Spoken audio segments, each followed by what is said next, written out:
बिस्मिल्लाहिर्रहमानिर्रहीम अस्सलाम वालेकुम। मैं अख्तर सुमेरी जोका ते बीएन वैदी दे पंजाबी सैगमेंट दे नाल मैं तुहाडी खिदमत विच इस वक्त हाजिर हां। जिवें कि नाज़रीन तुहानूं पता है भी 2024 राती खत्म हो गया है ते उस दे खत्म होने दे नाल ही एक चक 200 नसराना है, उहदे विच एक बड़ा दिल खराश वाकया पेश आया है। उहदी तफसील तुहानूं दसदा जी। ਚੱਕ 200 ਨਸਰਾਣਾ ਮਾਰਕਾ ਤੁਹਾਨੂੰ ਸਾਰਿਆਂ ਨੂੰ ਹੀ ਪਤਾ ਸੀ ਵੀ ਇਹ ਬਾਣੇ ਪੈਂਸਰੇ ਰੋਡ ਦੇ ਉੱਤੇ ਹੀ ਹੈ। ਵੀਰਾਵਾ ਉੱਥੇ ਇੱਕ ਪਿਆਰਾ ਜਿਹਾ ਇੱਕ ਮਾਸੂਮ ਜਿਹਾ ਇੱਕ ਨੰਨਾ ਜਿਹਾ ਬੱਚਾ ਆਈ ਤੇ ਨਾਂ ਆਉਂਦਾ ਹਾ ਅਲੀ ਰਜ਼ਾ ਤੇ ਉਮਰ ਹੁੰਦੀ ਆ ਤਕਰੀਬਨ 8-9 ਸਾਲ।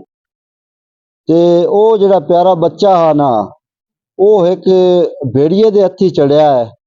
ਉਸ ਕੀ ਕੀਤਾ ਹੈ ਬਈ ਉਹਨੂੰ ਹਾਈ ਸਕੂਲ ਦੇ ਨਾਲ ਇੱਕ ਮਸਜਿਦ ਆ ਉਹਦੇ ਵਿੱਚ ਲੈ ਗਿਆ ਤੇ ਉਹਦੇ ਨਾਲ ਮੁਬੈਨਾ ਤੌਰ ਤੇ ਬਦਫੇਲੀ ਕੀਤੀ ਤੇ ਉਸ ਮਾਸੂਮ ਬੱਚੇ ਤੇ ਉਸ ਤਸ਼ੱਦਦ ਵੀ ਕੀਤਾ ਉਸ ਬੇੜੀਏ ਤੇ ਉਸ ਤਸ਼ੱਦਦ ਕਰਨ ਦੇ ਬਾਅਦ ਉਹਨੂੰ ਕਤਲ ਵੀ ਕਰ ਛੱਡਿਆ। ਵੀਰਾਵਾ ਉਹ ਇੱਕ ਵਾਕਿਆ ਨਹੀਂ, ਇੱਕ ਪਹਿਲੇ ਟਾਲੀ ਮੰਗੀਣੀ ਇਸੇ ਤਰ੍ਹਾਂ ਦਾ ਵਾਕਿਆ ਹੋਇਆ ਵੀ ਇੱਕ ਬੱਚੇ ਨੂੰ ਬਦਫੇਲੀ ਕਰਨ ਤੋਂ ਬਾਅਦ ਕਤਲ ਕਰ ਦਿੱਤਾ ਗਿਆ ਤੇ ਹੁਣ ਦੂਆ ਵਾਕਿਆ ਹੈ।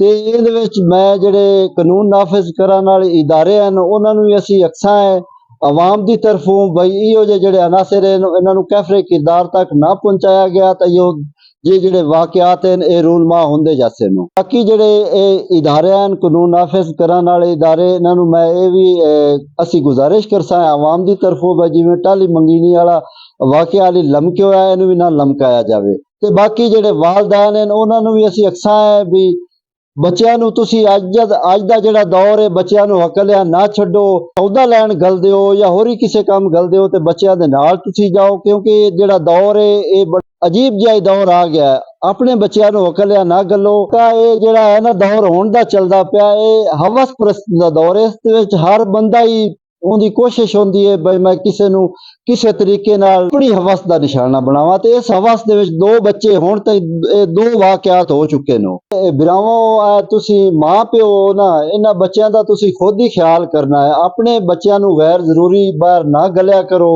ਉਹਨਾਂ ਖੇਡਣਾ ਵੀ ਹੋਵੇ ਤਾਂ ਤੁਸੀਂ ਉਹਨਾਂ ਨੂੰ ਆਪਣੇ ਸਾਹਮਣੇ ਖਿਡਾਇਆ ਕਰੋ। ਵੀਰਾਓ ਇਤਨੀਆਂ ਹੀ ਮੇਰੀਆਂ ਗੱਲਾਂ ਨੇ। ਜੇ ਜ਼ਿੰਦਗੀ ਦਿੱਤੀ ਇਜਾਜ਼ਤ, ਜੇ ਜ਼ਿੰਦਗੀ ਦਿੱਤੀ ਮੌਲਾ, ਨਵੀਆਂ ਗੱਲਾਂ ਦੇ ਨਾਲ ਤੁਹਾਡੀ ਖਿਦਮਤ ਵਿੱਚ ਦੁਬਾਰਾ ਹਾਜ਼ਰ ਹੋਸਾਂ। ਆਪਣੇ ਮੇਜ਼ਬਾਨ ਅਖਤਰ ਸੁਮੇਰੀ ਜੋਕਾ ਨੂੰ ਦਿਓ ਇਜਾਜ਼ਤ। ਅੱਲਾ ਹਾਫਿਜ਼।